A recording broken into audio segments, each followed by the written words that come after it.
2017 නව වසරේ පලාපල ආයුබෝවන් ඔබ සැමට සුබ නව වසරක් වේවා. හේමලම්බෝ නුපක් සර්වේ පරස්පර විරෝධිනා ප්‍රජාපීඩාත්වරර් ගත්වා තථාපි සුද්ධිනෝ ජන. අපි දැන් බලමු මේ ශ්ලෝකයට අනුව වසර ඉදිරි කාලය තුල කුමක් සිදුවේවිද කියලා. මේ ශ්ලෝකේ කියනවා නුපක් සර්වේ පරස්පර විරෝධිනා රජවරු එකිනෙකාට පරස්පර විරෝධීව කටයුතු කරනවා. අපි බලමු ලංකාව තුල රජවරු කියලා අපිට මෙතන අර්ථ දක්වන්න සිද්ධ වෙන්නේ මේ රටේ පාලකයෝ, දේශපාලන පක්ෂ, විවිධ දේශපාලන පක්ෂවල නායකයෝ, ඒ වගේම විවිධ මට්ටමේ පාලන තන්ත්‍රයේ නිරත වෙන, දේශපාලන නිරත වෙන පිරිස් අපි මෙතන රජවරු කියන තත්වේලා සලකන්නට වෙනවා. ඒ අනුව කියනවා සර්වේ පරස්පර විරෝධින ඕනෝන් එකිනෙකාට විරුද්ධව කටයුතු කරන වර්ෂයක් වෙනවලු ඉදිරි වර්ෂය. ඒ වගේම කියනවා ප්‍රජා පීඩානත් වර්ගත්වා ප්‍රජාව පීඩාවට පත් වෙනවලු. කොහොමද ප්‍රජාව පීඩාවට පත් වෙන්නේ? ආහාර ද්‍රව්‍ය සහ එදිනෙදා පාවිච්චි කරන දේවල් නැති වෙනවලු, අඩු වෙනවලු, හිග වෙනවලු. මේ ශ්ලෝකයට අනුව අපි බලමු අපේ රටේ මොකද ඊළඟට වෙන්න යන්නේ කියලා. ඉදිරි කාලය තුල දේශපාලකයෝ බල තණ්හාව නිසා එක එක්කෙනා අතර හැලහැප්පීම් ඇති කරගන්නවා. එකිනෙකාට පරස්පර විරෝධීව කටයුතු කරනවා. ඒ වගේම තමයි ඉදිරි වර්ෂය තුලදී ආහාර ද්‍රව්‍ය හිගවීමේ හැකියාවක් තිබෙනවා. සමහර ආහාර ද්‍රව්‍ය හොයාගන්න නොහැකි වෙන්න පුළුවන්. ආහාර ද්‍රව්‍ය හිගවීම ඇති වෙන්න පුළුවන්. ඒ එකලම ආහාර ද්‍රව්‍යවල මිල ඉහළ යාමක් බලාපොරොත්තු වෙන්න පුළුවන් ඉදිරි වර්ෂය තුලදී. ඒ නිසා විවිධ හේතුන් නිසා ජනතාවට පීඩාවක් නැති වෙන්න පුළුවන්. කොයි කවුරු මේ රට පාලනය කරත් අපිට මේ කියන තත්ත්වයන් වලට මුහුණ දෙන්න සිද්ධ වෙනවා. මේ කාලය තුල අපිට අපේක්ෂා කරන්න පුළුවන් එක කණ්ඩායමක් ලෙස ඉන්න දේශපාලකයෝ වෙන වෙන කුඩා කණ්ඩායම් කැඩෙන්න පුළුවන්. ඒ වගේම තමයි පහුගිය කාලවල දේශපාලකයෝ වටා ඒකරාශී වෙලා හිටපු පිරිස්, ඇතැම් වෙලාවට ඔවුන්ගේ ගුණ වර්ණනා කරපු පිරිස්, ඔවුන්ගේ යහපත් දේ දැකපු පිරිස්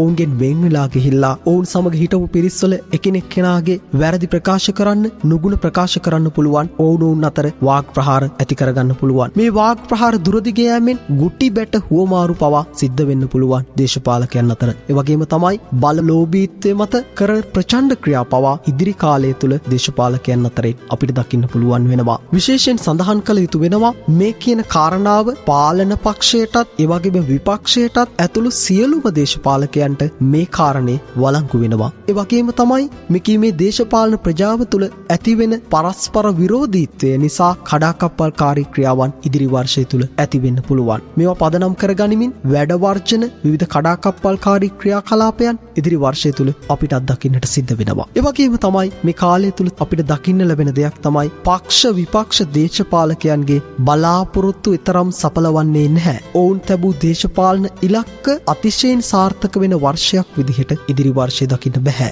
ඉදිරි කාලය තුලත් අනපනත් සම්බන්ධයෙන් ගැටලු ඇති වෙන්න පුළුවන්. ඒ වගේම තමයි ඔය ෆෙඩරල් මතය කියන මතය තව ඉස්සරහටත් ඉදිරි වර්ෂයේ පුරාවටත් නොවිසඳී පවතින්නට ඉඩ තිබෙනවා.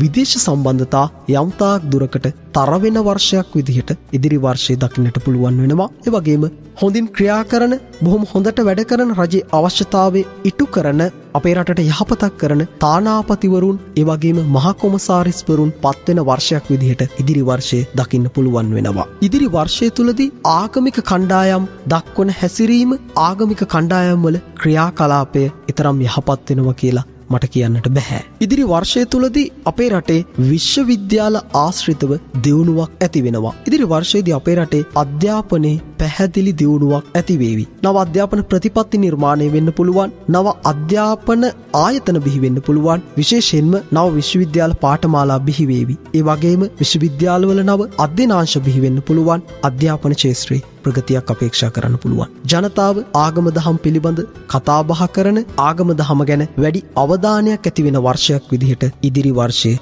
සඳහන් කරන්න පුළුවන්. ඒ වගේම තමයි මේ වර්ෂය ගැන සිහිපත් කිරීමේදී කනගාටුවට කාරණයක් වෙනවා. මොකක්ද? අවංක පුජ්‍යලයන්ට, සත්‍යවාදී පුජ්‍යලයන්ට අයහපත සිදුවෙන, ඒ වගේම අයහපත් ජනතාවට අයහපත් දේ කරන ජනතාවට යහපත් වෙන වර්ෂයක් විදිහට ඉදිරි කාලය සටහන් වෙන නිසා 2017 වර්ෂයේදී යහපත් පුජ්‍යලයන්ගේ දේ යටපත් වෙද්දී අධර්මිෂ්ඨයන් ඉස්මතු වෙන කාලයක් උදා වෙනවා. ඒ වගේම තමයි බොහොම වැදගත් කාරණයක් සඳහන් කරන්න වෙනවා. ඉදිරි කාලයේදී අපේ රටේ සංස්කෘතිකමය වශයෙන් වැදගත් වන සිද්ධියක් පසුබිම් කරගෙන ලංකාවේ කවුරුත් කතාබහට ලක් වෙන කතාවක් නිර්මාණය වෙනවා. විශේෂයෙන් මේ කියන සිදුවීම වර්ෂයේ මුල් කාලය තුල සිදු වෙනවා. ලැබුවා වූ 2017 වසර ඔබට සුබ නව වසරක් වේවා.